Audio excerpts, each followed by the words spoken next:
Pertama, tujuan mempelajari filsafat hukum Islam. Tapi saya sebelum menjelaskan ini, saya ingin memberikan ilustrasi dulu pada Anda.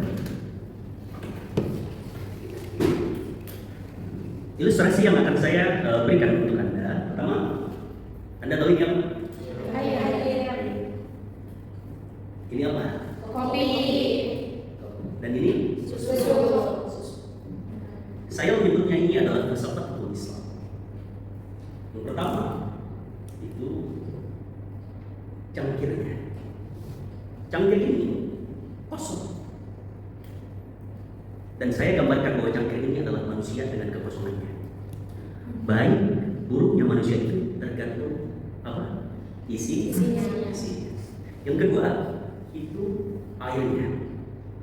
Air ini adalah akal atau filsafat. Dia bisa memberikan pemikiran, bisa memberikan pemahaman. Tapi kalau tidak diimbangi dengan spiritual, maka air ini hanya bersifat sebentar dan hanya melepaskan dahaga saja. Yang kedua itu susu. Saya menganggap susu ini adalah wahyu. Kita ilustrasikan susu ini adalah wahyu. Dari mana wahyu? Dari Allah, dari Tuhan. Ini penuh dengan gizi, bernutrisi, dan kaya akan vitamin dan sebagainya. Tapi kita akan kesulitan ketika meminumnya langsung. Bila tidak dicampur dengan akal dan filsafat murni. Dan ini saya menyebutnya kopi ini adalah realitas itu, di mana rasa pahitnya bermacam-macam. Ada asamnya, ya, ada pahitnya, barangkali ada rasa asinnya, dan pasti itu ada nilai dan macam-macam rasa. Inilah realita hidup. Saya menyebutkan filsafat hukum Islam ini dipadukan.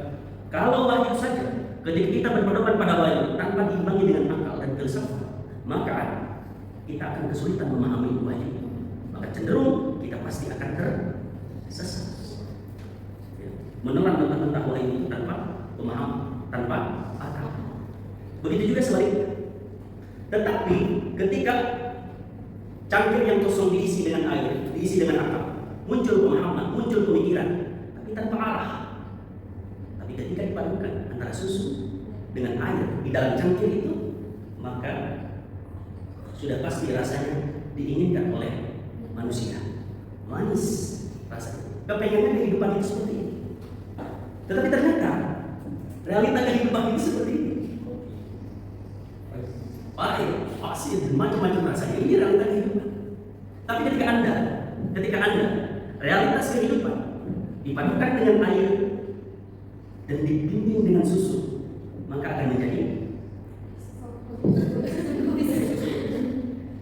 dan rasanya Anda tahu.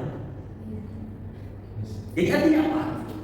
Sepahit apapun realitas kehidupan kita, ketika kita dibimbing oleh akal murni, oleh filsafat, dan dibimbing oleh wahyu, maka kita bisa menikmati hidup.